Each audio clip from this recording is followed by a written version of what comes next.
So this is a bit late. By the time I post this, it's going to be the 25th. So I never really know how to start this.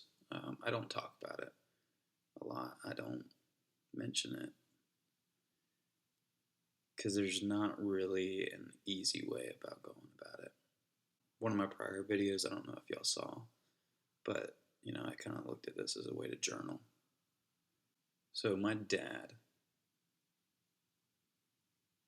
is someone that I highly look up to for being who he was, blue collar worker, lineman, working his butt off, and being someone who supported me in a way that you wouldn't see most blue collar guys support. And I'm not saying that for every single one. I'm very more than certain there's quite a few that would support their sons or daughters in ways that their sons or daughters would be surprised by. With my dad passing on October 24th, it's rough on a lot of my family, rough on my mom, with them being married for so long, and then rough on my sister because it's near her birthday. Man, this is hard. I don't even know where to really begin with this kind of video because I'm not trying to make it like a sad story or a sob story.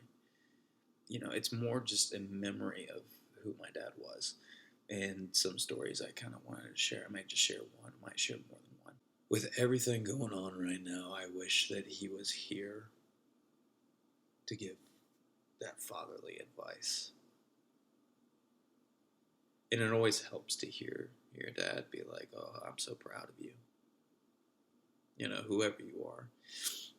And that's for any family member, to hear your mom or your dad to say, "I am proud of you," is a big thing. It's a big deal. I was always scared to post a whole lot back in the day. Or not really scared, but just like I didn't want to post a whole lot because I just didn't feel like, hey, there was any need to post a lot. I think it's been long enough for me to finally just kind of let it go and talk about it. I miss my dad. I miss having him around. I miss being able to speak with him. I miss having that support. I miss having that frustration, even at times. My dad definitely had an ethic as a man that stands out to me to this day. What surprised me is the time when he died was the amount of men that he worked with, that he spoke about God. The amount of people that saw him read his Bible. The amount of men that saw him read his Bible, that saw him put the effort into prayer. And even though if I didn't see it, he still made it known. And I think that speaks volumes within that. I knew my dad believed in God. I never paid attention. And I think that's something that I regret. And I would just encourage others is that with your family, pay attention to what your family does. Especially as believers, pay attention. Watch, learn. Take that moment to allow your heart to grow with it. The things that hurts the most with losing someone like that is the opportunities that you're never going to get. If I'm blessed to be married and have children, I am not going to have that opportunity to show my father his grandkids. I'm not going to have those opportunities. And I think that's something I got to get into my head, though, is I can't squander what I have. I have my mom. I have my sister. And this is kind of for y'all, too, is like, think about that. You have people there. You just got to open your eyes and pay attention. Again, this is just one of those things I look at as like a journal. Just sharing my thoughts. And they're sporadic. My thoughts are always sporadic. I still have yet to actually just take the time to write down my thoughts and go from there. But I don't really want to. But the story I wanted to share, so long time ago, I don't even remember what year it was. My dad loved, I won't say loved. I feel like that's a big word, but I think he was highly encouraged with my art, with me pursuing a passion that I had, which was acting at the time and singing. So he really believed in me. And I had this opportunity to audition for the X Factor.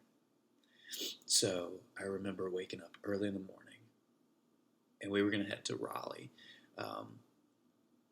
Crabtree Mall is where the audition was being held at. Now, this wasn't like the main audition where you get in front of the like famous judges. This is before you get there, so you go through like separate auditions. So we wake up early in the morning, and I had in my head I was going to do Fall Into Pieces. I can't remember the name of the band. So it's 4 in the morning. I'm nervous. I start practicing, and we're driving the entire way. And I mean, he must have heard that song. I mean, I played it over 1,000 times. We finally get there, and I get in line. I get my number. I get in line. And, we talk through listening to all the different auditions, some really good ones. And it's finally my turn. I finally get to go up after seeing some phenomenal people go up there. And I get up, and I say my name. I was very timid at the time when I did this. This was not a performer coming out to, really show what they got. I was way too timid, honestly, to even do the song justice or to do the moment justice. But he's up in the balcony. I remember looking at him for that. And they're like, okay, you can begin. And I start to get ready to start singing. And I begin the very beginning of the words. I'm still alive, but I'm barely breathing. Just praying, and cut me off. They cut me off right then. All right, good job. You can leave now. And I was like, oh, okay. And I remember walking away and just the grin on his face. Just big grin. And how proud he was.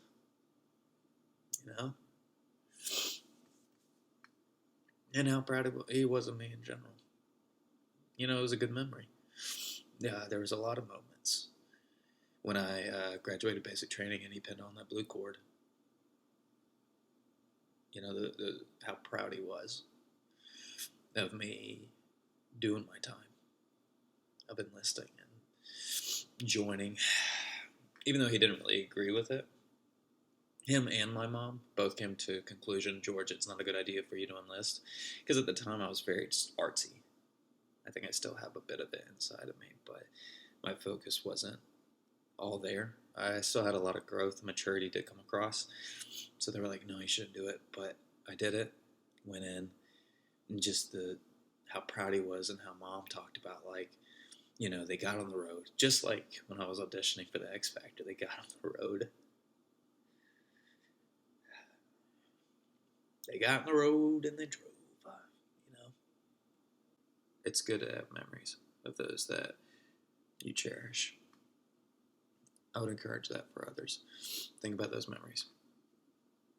Whoever has passed away, whoever is gone, remember those good times, remember those memories, those solid foundations that you have with them, and however that looks. Contemplate that. Allow yourself to grieve. Allow yourself to feel. Don't hold it in. I hold it in a lot, and I'm trying to be better about that.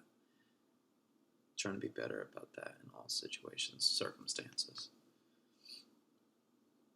Be more mature about it, because I think it's a maturity level as well, to allow yourself those feelings. Again, I'll try to do more of these as it continues. I originally had this for my travel, podcast or whatever. Currently, I have no idea how that's going to be looking with the upcoming year, just due to circumstances around the world. Unfortunately, of course, as soon as I really start thinking, oh, I'm going to go travel here, and here, the entire world goes to crap. But whatever. Anyways, Thank you for listening. This is all.